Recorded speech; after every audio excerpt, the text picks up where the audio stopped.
Hi, Leo. Hello again, Cait. How are you? I'm great. How are you? I'm enjoying this spring weather finally. Uh, Right? wherever people are listening, but in our area, Yeah. my God, has it been windy and hmm cold and hmm all winter, all spring, and finally it's breaking a little bit. It's kind of nice. It's been nice. Last couple days, I got my potatoes planted, getting the garden going, so it's very good, very exciting. My yard is looking good. Yeah, that's what I'm Patty's talking weeding about. as we speak. Who was it? One of our Totten training mentors. Cam Davidson, who always, I remember before he moved, he would talk about like his yard upkeep and like was really, really into like that. And then when Yep. he Yep. moved out to Colorado for his new position, he did a Yep. whole That's for sure. sharing. Yeah, It's good nice guy. to do a little outside stuff after being Yeah, stuck inside all winter. yeah. That's for sure. That's for All sure. right, so last episode, part two of the Keep It Simple method, we left off, we talked about the technique for the snatch and the clean. And so today, we promised everyone we'd talk about technique for the jerk, and then we'd really wrap up this three-part series, finishing out talking about the strength needed for the lifts and flexibility. Is that Yeah, what we have on the docket? Does that sound yeah, right? and I think that's one of the things that we want to stress here. Again, to be a good lifter, you got to absolutely have to have good technique. Yeah, But then we're going to talk about strength. You got to have the strength to hold the correct positions, the correct sure. position. Now, just because you're strong deadlifter, for instance, doesn't necessarily mean you're going to be strong as a cleaner, right? And Yeah. then the same thing, you got to be flexible enough to get into the correct positions. hmm And if that's what's holding you back, that's what you have to work on. Yeah, But we didn't get to the jerk last week, and I think that's pretty important that we do that because agreed. really, when you think of it, there's no excuse to ever miss a jerk. Mm. We all do, Mm. but That we do. when you stop and think of it, you really only have to drive it to the top of your head. Sure. Yeah. I mean, you're driving the bar, what, 8 inches or hmm whatever. So, but we all miss. And so a good coach is able to identify what is the reasoning behind it. Okay. It might be a flexible, a technique thing as far as, Yep. the overhead position. It might be the dip. It might be the drive. So we try to kind of simplify this a little bit and say, okay, what is the key point that you think is causing the problem? Right. I taught a really nice level 2 course this That's a past good group. weekend in Buffalo, Yeah. and one of the coaches is also a competitive master weightlifter, and she keeps getting her jerks turned down because it's that little bit of lockout. And Mm. so she asked me to look at her lifts a little bit. Of course, we did looked at a lot of lifts A this lot. weekend, Those and weekends are full. all she was doing was on her dip when she went to get her air and brace. She was kind of raising the shoulders just a little bit, so it Hmm. wasn't completely touching all the way across. Mm. And so when she would dip, she would get that little sag in the shoulder, Mm-hmm. and that put just that little extra pressure on the arms that it couldn't really get the snap out of the legs to get that Right. snappy lockout. Right. So usually, if you just look for those tiny little things that are causing the hmm problems, and next thing you know, she's like, "Oh my God, that feels so good," you know. But little things like that you look for, and that's what we're trying to get across here. Yeah. Yeah. So we don't want to spend too much time, but it is important that we talk through the technique of the jerk so that coaches who aren't as familiar with coaching these lifts can have those simple steps kind of in their back pocket. So if you were to break up the jerk into the key positions, how do we like to identify those? Well, and again, I think when you break it down into the key positions, that's a good way of like simplifying everything, which is Yeah. really what we're talking about here. Yeah. Because I think sometimes coaches overthink things or they over cue things to their athletes, and that Overqueuing, just yeah, is yeah, and huge. that just makes things a lot more difficult for the athletes to really get the idea of what you're talking about. Yeah, So because we know the athletes are already overthinking it all on their own. They don't need the coaches overcomplicating it on top of exactly. that. Yeah. Well, paralysis by analysis. Paralysis by We always analysis. say that. I always say that. So to me, the most important part right off the bat is your setup, Yeah. because a lot of times athletes will come up with their front squat rack position and Mm-hmm. try to jerk from there. Now, Mm-hmm. obviously, some of them change their grip wider and stuff, but they try to keep that same position. And I always say, well, did you ever hit your chin on a jerk? And everybody says, oh yeah. Well, get your chin out of the way. So the setup should allow you to do that. So instead of keeping everything up here, if you think of kind of lifting and spreading the chest, now the whole contact happens across there. The elbows aren't going to be up as high as coming out of a front squat, but they certainly don't drop either because look what I happens to your chest. I remember a in-person coaching session with you where that cue finally clicked for me. And and it's a great example of like you can have all the perfect cues in the world, and if there's a disconnect between coach and athlete, but like it was challenging for us because I was a remote athlete for you before remote athletes were really a thing, right? We didn't have great technology back then for video sharing, so everything kind of took me longer to figure out. But I remember meeting up in PA in a barn. I think it was Gary's Gary barn, where Karkov's yeah, barn. Gary Karkov's barn where Gary he, Karkov, he one of our, he's been with the team yep, forever. he Yeah. was coaching his throwers there. Then he was coaching weightlifters there. So anyway, we went for a training session to the barn, and I remember the moment that cue finally clicked and made sense, and how much it changed. I don't think I missed jerks after that in competition, unless I had a really bad clean. Yeah. But Yeah. it's a game changer.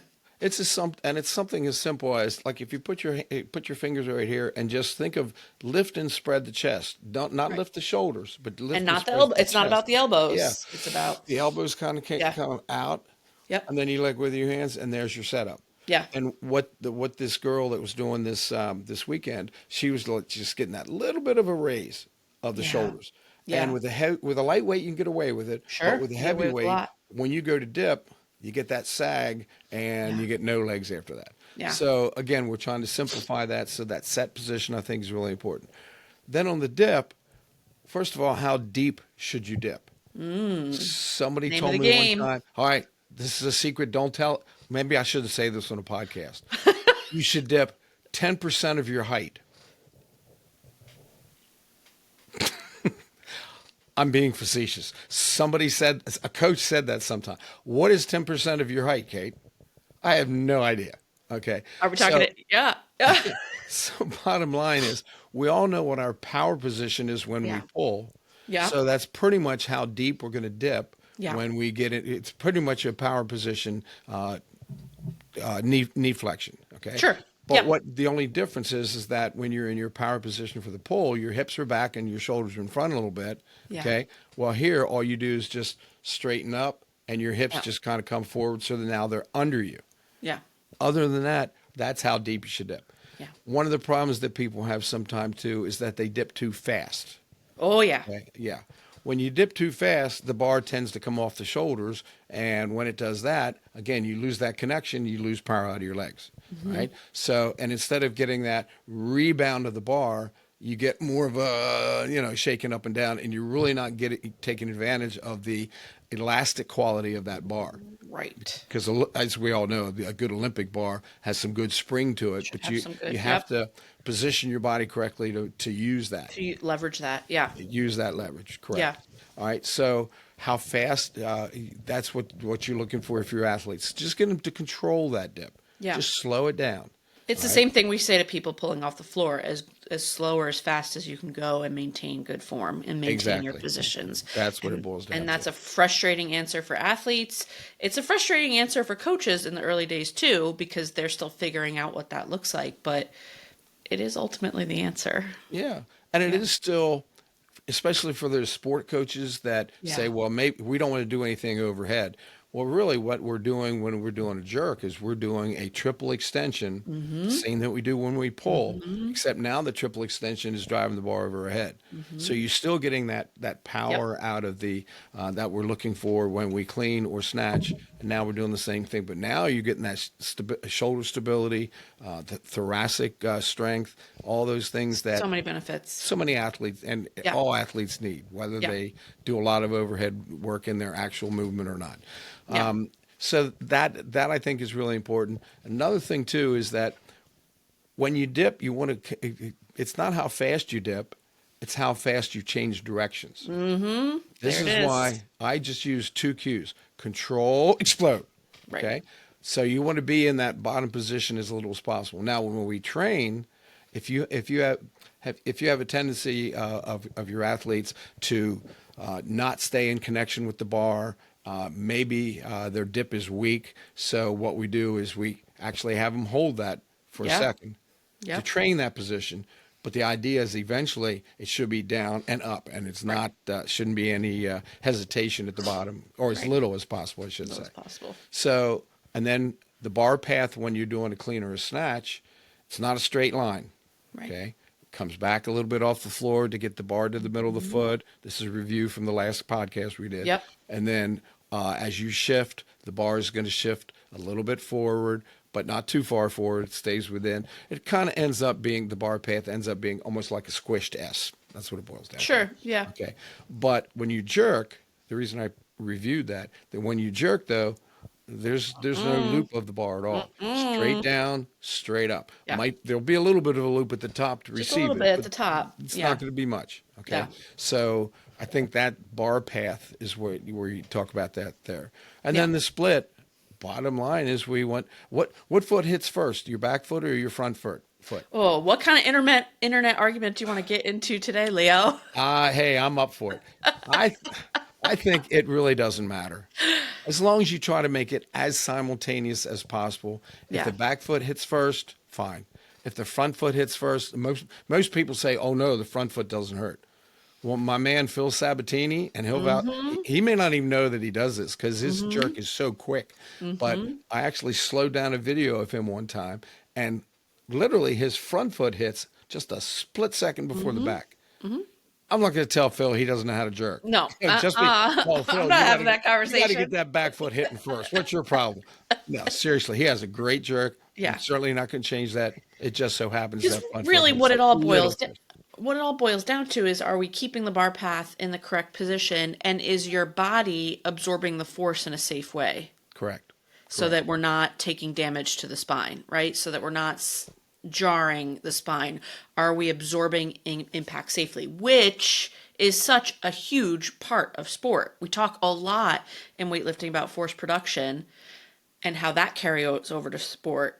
I wish we talked more, and I'm starting to see it, about force absorption and how important that is in safety of sport, and how much weightlifting kind of carries over to that with the change of direction and meeting the barbell. So to me, when I'm looking at which foot hits first, I'm looking at it like from a big picture with everything to make sure bar path looks good and they're meeting, they're protecting that spine. Yeah, we want to keep everything stacked. Yep. Like we've mentioned that before. Keep it stacked and make sure it's not a sag in the hips. Right. You know what I mean? Right. So in other words, the legs need to have that front shin vertical, the Right. back knee bent, pushing down toward the platform. Phil Sabatini, when he teaches the jerk, is really big on the back knee, and it is Yes. very, very, very important. I'm with him. But if you receive it correctly, it's not a lunge. Okay. No. That's why when people say, well, weightlifters, we always use the same foot forward all the time. Is there any problem with knee injuries or hip injuries because of it? And the answer is no. If you do it correctly, it's a positional thing, and it's not a lunge at all. Right. And you should feel the balance. And one of the cues I like to use, you should feel the balance equally on both legs. Yes. Even though the front shin is vertical and the back knee is down, you still have an equal balance on both legs. Yes. If the weight's too far forward, chances are that front shin isn't going to be vertical and the knee is going to be like in front of the foot. Right. We need the knee pretty much over top the ankle. Right. And everything stays in balance that way. If you Yeah. do it correctly, I teach a lot about the hip, and I think this might be a cue that coaches might buy into if they haven't been doing this. So if you think of where the hip is in line with their starting position, okay, and if you draw a line through the middle of the foot, so when they dip, the hips have to stay over that line. When they drive, the hips still have to stay over that line. When they split, the hips still have to stay over that line. When they recover, hopefully front foot first if the weight's balanced equally, they should end up in the exact same place they started. Yes. That's the goal. That's the Okay? goal. If they have to walk forward or stagger around, then something had gone wrong in that. Yeah. So those technique things, I think, on the jerk are pretty important things to go over before we move on. So the technique is pretty important. Quick review before we move into the strength needed for the lifts. The 4 key positions that you just walked us through: the setup, the dip, the drive, and the split, because we are in general terms speaking of traditionally the split jerk, which Yeah. is often the most popular jerk. But even if someone is doing one of the other two jerks, squat jerk, push or power jerk, it's still going to be that same process: set, dip, drive, then it's just getting The, under. the only Yeah. difference is the receiving position. Instead of splitting Yeah, to get yeah. under there. Yeah. And those Yeah. who do squat cleans, man, more power to you. Squat jerks. Yeah. Yeah. The ones who are really good at squat jerks, and I don't, I'm not a proponent of squat jerks at all. Okay. Sure. However, some people do it Some and do them people are really really well. good at it. So good for Yeah. them. I typically try to stay away from it just because the risk reward thing. Yeah. I mean, you're really only pushing the bar this high, Yeah. but then you're pressing yourself under in a very precarious position. And you've already stood that up once. And you've already stood it up once, so you better Yeah. have some strong legs. Yeah. But if it's balanced forward or backward, even just an inch, It's a lot more to move through. saving it is really tough. Center of Yeah. gravity of the bar Yeah. is way too high. It's hard enough to come out of it with the snatch grip, let alone with the clean grip. But Although I again, will say, my opinion, and I think we share this opinion, or we've talked about it at least, is that if you are going to in competition be a push power jerker, whatever phrase you want to use, because there's a whole lot of internet arguments about that as well. But if you are going to do that in competition, I am of the opinion that not in a competition prep cycle, but in further out cycles, you should train squat jerk in some capacity. Because you should know what it feels like to be buried that low in a jerk, because I've seen some phenomenal push jerkers in competition get buried and mentally not know what to do with themselves. But the strength and the technique and the positioning were all there. They could have stood it up, but it freaks them out so much because they're not used to it, right? So from a mental side of things, I am of the opinion that at least in a couple cycles, even if it's a part of mobility, whatever that looks like, you are practicing that being in the bottom of the hole like that. yeah, I agree 100% with that because I know some lifters that say, okay, I'm just going to power clean until I have to squat. Oh yeah, power jerk, you Or I'm mean? going to power. Well, Yeah. no, clean. I was going to get to the Oh, jerk as oh, well. oh. Yeah. Okay. Yeah. So they say I'm going to power clean until I have to squat under it, or I'm going to power jerk until I I have to squat gotcha. under it. Yeah. And I think there's a different timing in it. There's a Agreed. different balance thing. There's, There. like you said, from the mental aspect, Yeah. it's a lot different catching something above parallel and going into the full squat from there. So, Yeah. from a physical and mental standpoint, Yeah. I think that's pretty important. Great. So, All right. Anything we missed on the jerks? I think we got it. I do think we got too. it. All right. So in our keep it simple, silly method of teaching the Olympic lifts, we Keep it simple, seriously. seriously, that's what it was. We joked around about silly, but we did land on keep it simple seriously. Um, we gave the overview in part one. Part two was heavily around the episode. Part two was heavily around strength, which I believe was episode 7 for us. So if you missed those, I would highly encourage you to go back and catch episode 6 and 7 of this 3-part series, and then this will be episode 8 for us. So now we're going to spend the next little bit here talking about strength needed to maintain the correct positions, and then wrap up with flexibility needed for the lifts and mobility. Yeah, and this is pretty near and dear to my heart because back in the day, some of your older people that have been around for a while listening to this podcast remember that I lifted a little bit back in the day, and Just a little bit. Okay, well, Leo. but I Humble I, brag. I was self-taught. Okay, Yeah. Yeah. Strength and Health magazine. Anybody who catches my Thursday throwbacks, you know a lot of this strength and health stuff. I learned off of that, so it's Right. really pretty good history to follow. But I taught myself how to do that, and because of that, my technique, and I studied, the Russian manuals and Right. all that stuff as well. But because of that, my technique got really good. I was always very athletic, very, very fast, quick getting under the bar, very Right. good technique. Some people may have seen a picture of me doing a snatch with my butt tucked, almost touching the floor. Almost. All you referees out there, my butt didn't touch. I swear to God, it didn't touch. Okay, actually, yeah, it did. But I'm not going to say that out loud. So Another nobody knows internet it. argument. Man, we're really going after it Yeah, this yeah. episode. Okay. So anyway, but my problem was I just wasn't strong enough. Yeah. Okay. I mean, so that was my limiting factor, so to speak. We've talked about those a little bit. Hmm. So I think what a coach really needs to do is they need to have a really good eye, and they have to have the ability to point out to somebody, hey, you're just not strong enough in that certain position. This is holding you back. That, So a yes. coach has to be a good motivator Yes. to overcome these things, because natural human nature is I don't want to work on what I'm not good at. I want to work on what I am good at. I That's don't want to it. look bad in the gym. Come Or on. we throw that ego in there of like, well, I am Oh, strong. there's no ego I'm so involved at all. Yeah, strong. I yeah. can squat a lot. I can Uh, lift all the things, but you can't hold the proper position exactly. pulling the Yeah. bar off the floor. Yeah. So, and I think that's one of the things we have to determine. And for me in particular, uh, I figured out that if I could get my squats up, Mm-hmm. then everything else comes up with it. Mm-hmm. Because again, it wasn't my technique, it wasn't my Sure. speed, it wasn't Sure. my flexibility, it was my strength. Right. So I had to pinpoint that. So one of the things because of that, I said I had to get my squat stronger. So I started lifting with a couple of power lifters in the gym I was training with Right. at the time. And they said, "Well, you just got to get your squat up. We can do that. We squat really big." So they said, "How about if you squat along with us, and Yep. we'll help get your squat up." So first of all, they said, "Well, you got to wrap your knees." Okay, this is one of the things that they do all the time, and it's really good for their squats, and it makes them lift more weight. If you can handle more weight, that's what we're trying to do here. So I said, "Okay." All right. I didn't know any better, so I'm wrapping my knees.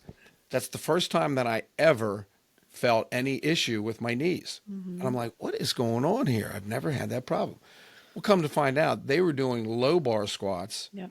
They're pretty much a hip and back lift, so Right. their knee angle was about 90 degrees. Yeah. Well, I'm doing a high bar squat, Yep. and my butt's touching the floor, so my knee angle is more like Yep. that. And so it was basically all that extra material was pushing my knee out. It was Yeah. bunching up in the back and Yeah. pushing out on the Yeah. front.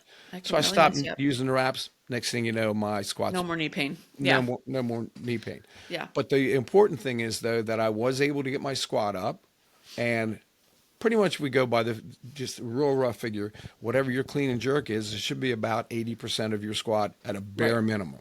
Bare Right. minimum. Okay. Hopefully it's going to be more, but in my case, I was happy with if I could do that. So I was able to, at the time in pounds, I was able to squat 500 pounds. My clean and Mm. jerk was 400 pounds.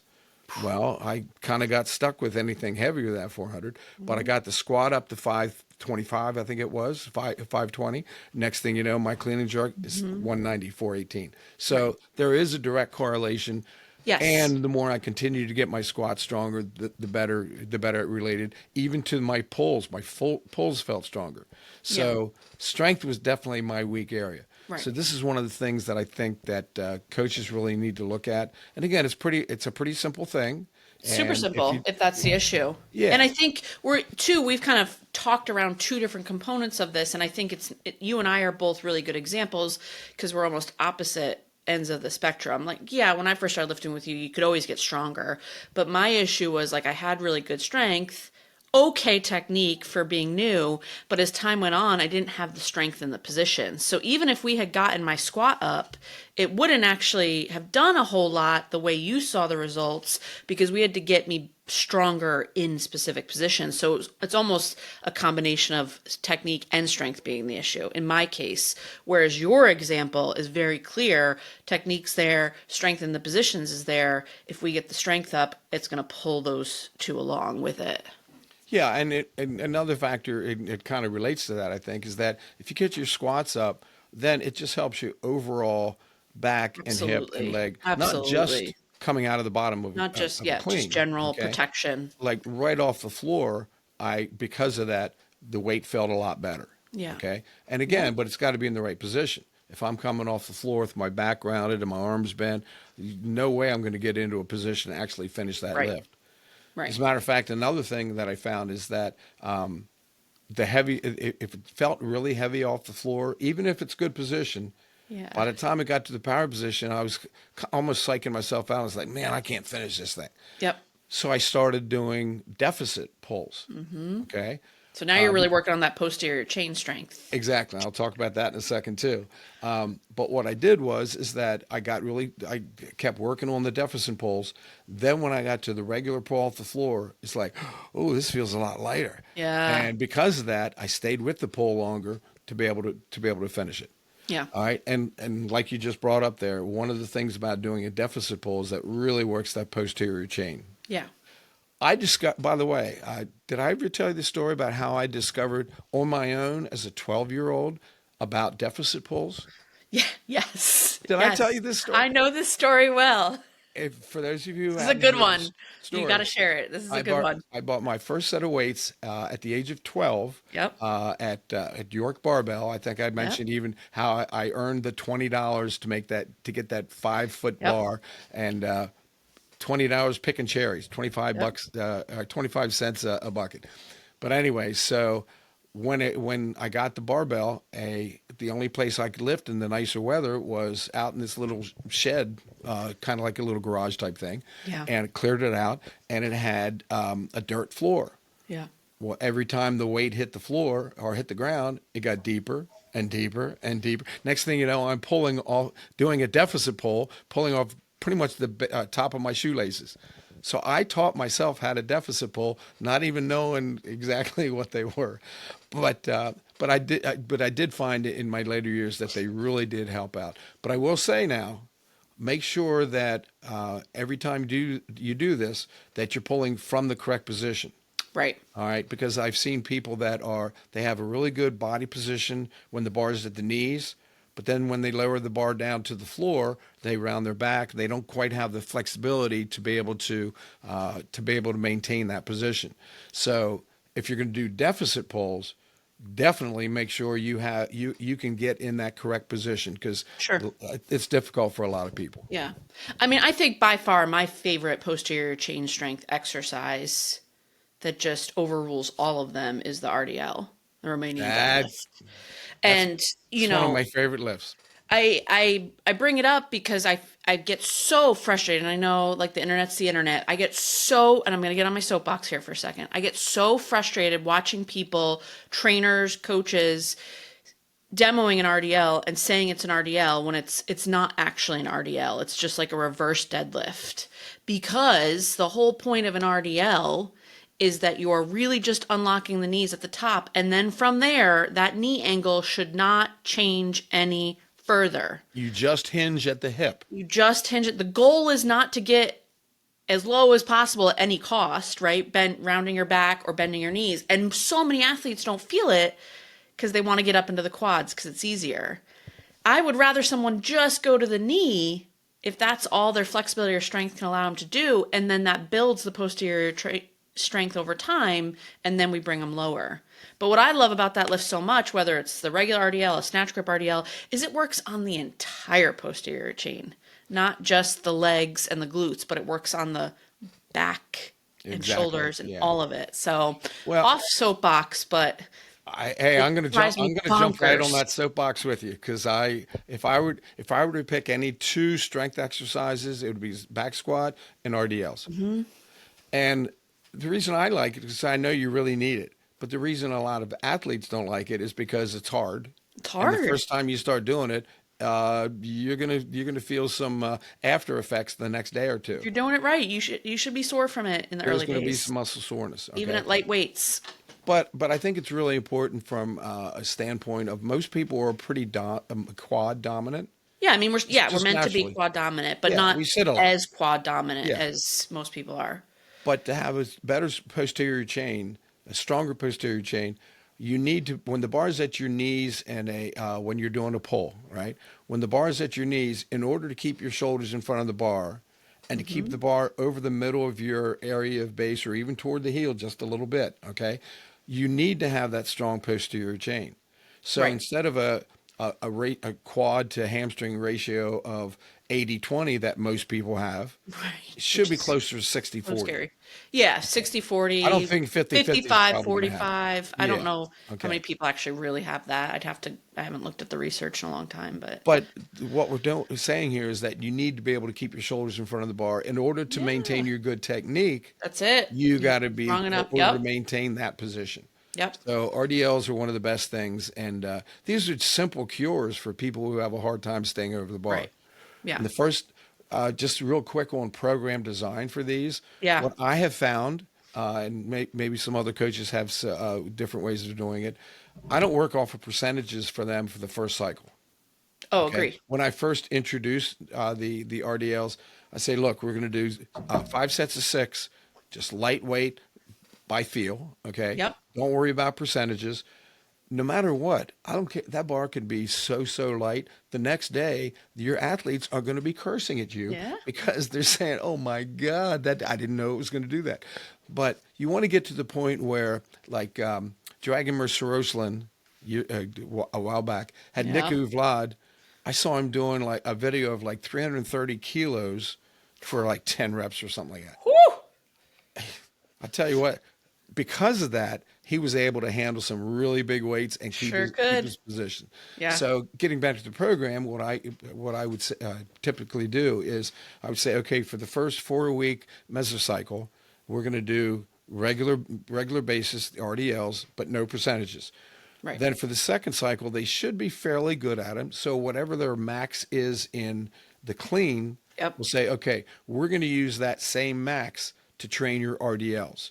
Okay. Yeah. After that 4-week cycle, then chance they should be pretty good at it. Then we'll raise it to 10% higher than that. Now, instead of basing it off of what your clean was, now we're going to base it off a totally different number. Your 1 RM pretty much for RDLs. We're not testing Not RDLs. that you're going to be testing. We're not for it. testing RDLs. No, we're not testing RDLs. We're projecting. That's what you're using Yeah. as your 1 rep max to base your Yeah. training off of. Yeah. And then the next cycle, maybe they can bump it up another 10%. Right. Once they get to that point, and maybe they do as much as they back squat.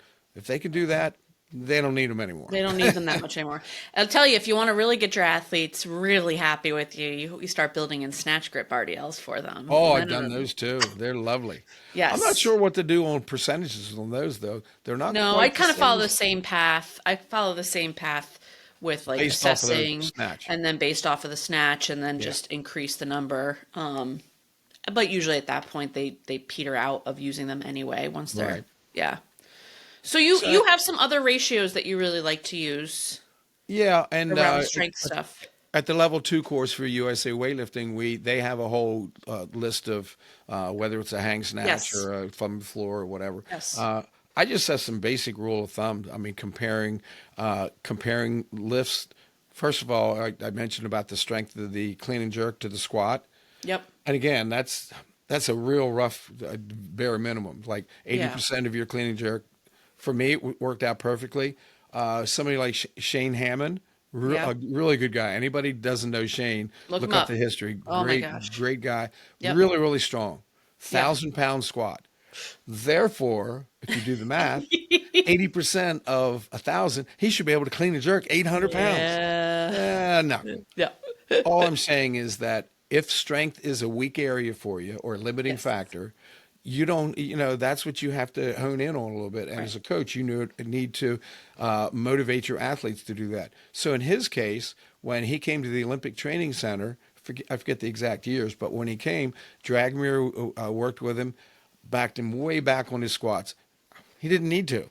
Yeah. And because if he kept pushing his squats all the time, it would affect snatch and clean and jerk that really needed the work because he was converting from powerlifting to Olympic lifting. So the focus was snatch and clean and jerk. Yeah. Just hit his squats once a week. Right. Maybe, 700-800 pounds, something like that. Right. Nothing at all, right? Right. I can squat 700 or 800 pounds. Yeah, right. In my dreams. But the point You would've is loved that it. you base it off of what your needs are. Yeah. And then as far as lift to lift, Yeah. this one I always found interesting is that your snatch should be about 80% of your clean and jerk. Yep. If the snatch is less than 80%, all that tells you is what you need to work on and focus a little bit more on in your training.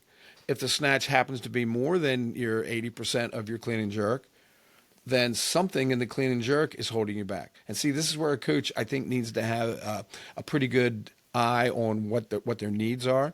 Yeah. So, for instance, if they're in the clean and jerk, if that's what needs to be the focus, is it the clean or the jerk? Right. Okay. Can they clean whatever and miss the jerk? Well, then we got to work more on jerk. Right.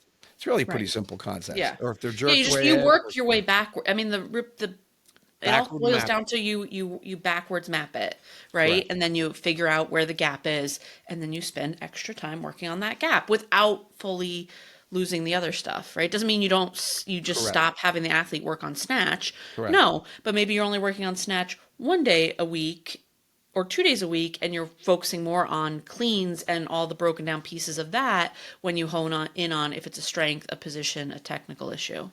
Yeah, and I think you brought up a good point. What part of that is maybe holding you back? Like for instance, on the clean, is it the strength of the pull off the floor? Yeah. Is it the speed at the top? Is Yeah. it the finish position? Yeah. Is it the strength coming out of at the bottom? So you have to kind of break it down and see what the problem is. Yeah. Like counter to what we're talking about here, what if somebody has a really good front squat, a really strong front squat, way above their clean, but yet they get stuck in the bottom of cleans? Yeah. What usually happens there is that it's not a lack of front squatting strength. No, it's not a strength issue. It's the lack of finishing the pull to end Yep. up in It's a that positional same issue. position. Yes. Yeah. It's Yeah. a So like positional issue at the top of the pull. when I stepped back from lifting, my numbers were that my snatch was a lot closer to my clean and jerk competition number. And if you just took that at face value, you would assume things. But when we pulled it back and looked at some training numbers, the clean was the issue. I could jerk way more than I could clean, even when I stepped away from competing. And it was, again, really good front squat numbers. So strength wasn't the issue. It was a technical positional issue in the pull and the turnover so that I was collapsing, crashing, would stand it up in competition, but it was ugly as all get out. And then I'd be fatigued for the jerk and couldn't jerk the weight that we knew I could jerk very easily, right? And so that's where you work it backwards and figure that out. And then you start spending time working on that gap.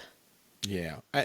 And that's, I like to think it's common sense, but sometimes, It's overwhelming when you don't, right? You don't know where to start. It yeah. can be overwhelming. and this is why Yeah. we're trying to get the coaches to understand, you break it down, and the more you understand the physics behind it and the technique behind it, the more you understand that, the more you're going to be able to simplify it for your athletes. Yeah. So, and then you got to be able to explain to them, well, they said, well, I want to just, I'm missing my cleans. I just need to clean more.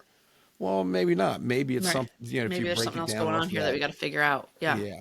Yeah. And getting back to the strength thing too, one of the things, and this is going to sound really crazy, if on occasion I've had someone who is coming up to his last clean and jerk, and he has to do 5 kilos more than he's ever even touched, and what one of my cues is, I get right up to, this is going to be really heavy.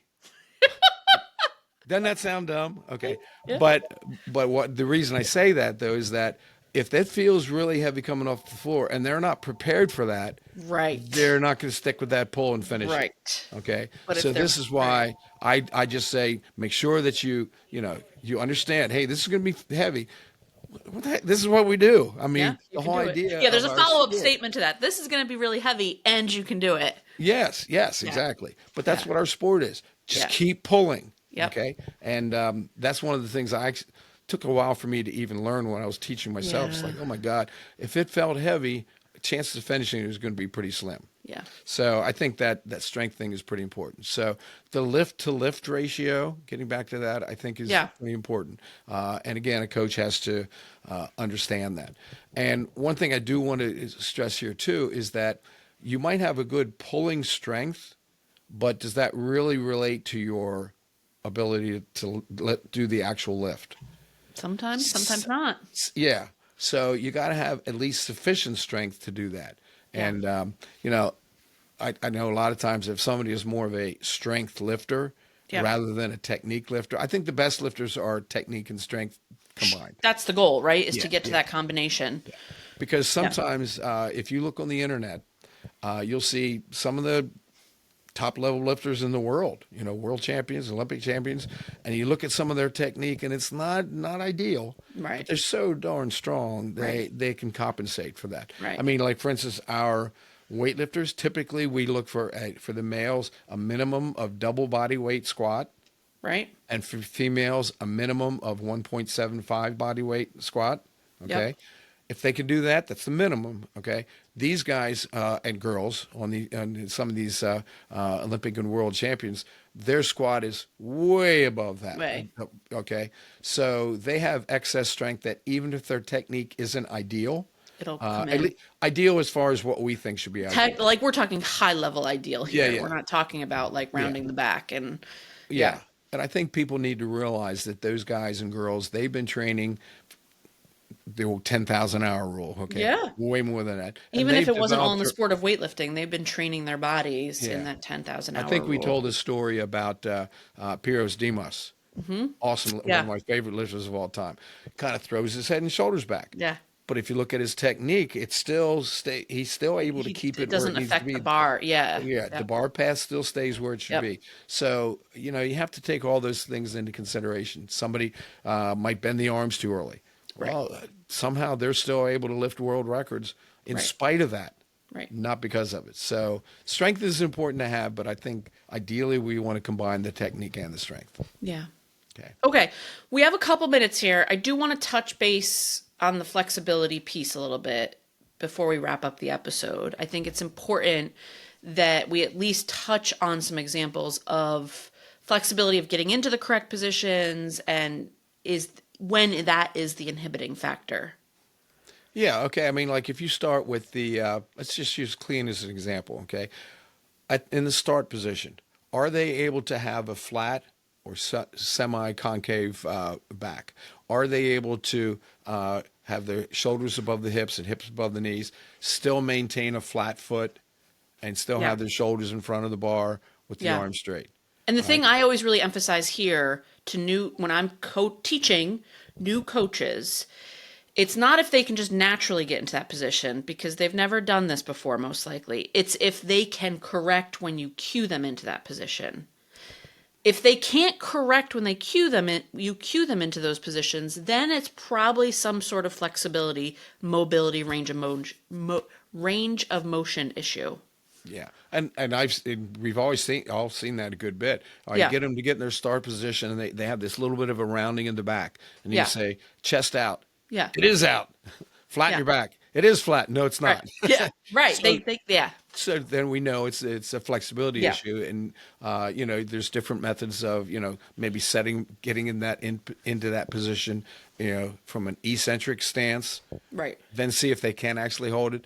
Right. Chances are they probably can't. So if Right. they can't, then you have to take some time to really work on that thoracic flexibility Yes. to be able to get into that position. That's just one example. Overhead.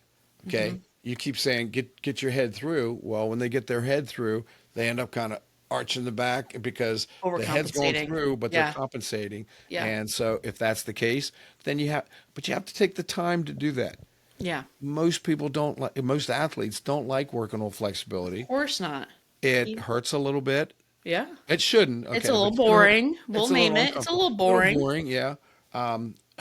It's not like a squat or a clean where you have a measurable thing Right. that you're looking at. Okay, I Right. squatted 200 pounds. I cleaned such and such a weight. People don't ask you, well, how flexible are you today? What's Right. that? We usually don't do measurements for that. Yeah. So a good coach has to be a motivator. Yeah. If flexibility is the inhibiting factor of them getting into those correct positions, and they might be strong in the incorrect positions, but it's going to hold them back with how much weight they put over there. Yeah. And I want to touch, and this wasn't in our notes, but I want to touch on one other side of the spectrum of the flexibility issue, especially if you're working with like female athletes, young female athletes, is Hypermobile. I'll bet you that. the other extreme, right? Too flexible because new coaches and even the athletes themselves are like, oh, look, they can get into the bottom of the squat, no problem.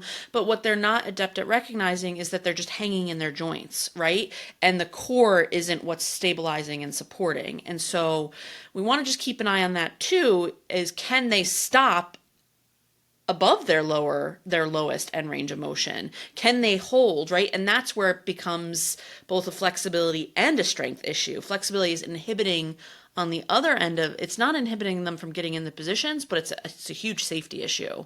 I've had Absolutely. some really strong squatters who would just flop into the bottom. Well, that in the long run is going to prevent us from being able to clean that when we get to a certain point. So we would practice like some box squatting, quote unquote, right? Like I would set a physical point for them to stop at and work on bracing there. So I don't want to spend a lot of time there, but I just want to bring that up because I think as more women are getting into the sport, yay, right? It's a lot more of a common thing than we talk about. Yeah, and I think there's two words you keep in mind. We're talking about mobility, but also stability. Okay, like they might be if they're over mobile, Yeah. then they need to work on Get more stability. stable. Okay, Yes. some Yes. people are really strong and very stable, and they have to work on more mobility because you Yes. need to be able to move. Yep. Okay, everything can't just be locked in. Okay, you Right. got to be able to move and then lock when you need to. You need to be flexible when you need to. You Yeah. need to be able to stabilize when you need to. So, Hmm. but yeah, Love that's it. an important point, Yeah. especially if they're gymnasts or Yeah. dancers. Yep. And you get them in their start position instead of the back being like this, it's Yes. like this. And yeah, it's That's not a hyperextended. very stable position. No. So we Yes. need to work more on RDLs, slow Lower core moving, strength to more support core that. strength. Yeah, lower Exactly. core especially. Yeah. Yeah, yeah, Yeah. Okay. yeah. Awesome. I think we hit That everything, was right? fun. It's always fun. I can't believe that this time goes so This fast. What goes is it, so like fast. It's just 45 or because 50 minutes, something whenever like that. we I hang out know. together, Leo. I know. What can I Speaking of say? which, Uh-oh. hanging out together. Oh no, don't you bring it up because What? people might want to come to our camp. Oh, Don't bring rumor on that the up now. street. Rumor on the street is that the two of us, for the first time in years and years and years and years, are going to be coaching together. I have a picture of us coaching at the Olympic Training Center and both Yes. of us in the same position looking at somebody's lift just like this. Yep. That So, was yeah, the Lake Placid OTC at one of our weightlifting camps. exactly. It was one of the Exactly. later ones because I was coaching at that point instead of being the athlete. So Well, we give have a us the 3-day one details. coming up now. Okay? Give us the details. It's Friday, May 16th, Yep. Saturday, May 17th, and Yep. Sunday, May 18th. What we do is we have one workout on a Friday evening, a double on Saturday, and a double on Sunday. Yes. Lots of good lifting, lots of camaraderie. It's an excellent coaching environment. We cover all the lifts. We do some video analysis. We have a couple lectures in there on mental training and goal setting. Yep. It's a really good setup. We've done this several times. We've done this at our East Coast Gold main center in Virginia Beach. Yep. We've done it at a Headquarters. couple different locations. Yeah. Well, this is going to be at Westminster Strength and Conditioning in Westminster, Maryland. Yep. Okay. Right over the And border from Pennsylvania. it's I'll be right over the driving in border. from PA. It's a great environment, great setup. Yeah. And we encourage everybody from any team. I want to clarify this. Yes. I know I'm the East Coast Gold guy, but this is This not is an East Coast Gold it's a event per Totten se. training camp, Okay. so it's open to anyone and It's everyone. open. Exactly. Yeah. And sign-ups are available at our Totten Training website. Yep. Okay. You just go to our events page. It's one of the events. Yep. So, and you don't have to be all 3 days. I mean, Yeah, it's great. it's important. It's great if you can. We want Best everybody. value. We want to see you. Yeah. And there's also 1 and 2 day ticket options. Exactly. You just Yeah. let us know which day when you select, after you select. We'll Yeah. we'll email you and find all that out. We still have some openings, so grab them. But we We're also gonna have a go lot fast these last they're, couple weeks. they're going to go really fast because we have a lot of people who have reached out, letting us know they're coming. They just have to grab their tickets. So Correct. we will sell that out. We will cap registration. So if you're thinking about it, get on the site and register ASAP. If you want to work hard, have fun doing With it. us. Have fun doing it. Yep. And at the same time, learn a lot. And Yeah. we're there to help. And Cait and I both, our big thing is we've had a lot of help along the way ourselves. One of the things we really get a kick out of is continuing that help, kind of Paying it passing the forward. word. Yeah. Just paying it forward. Yeah. We So- want you to love weightlifting as much as we do. Yeah.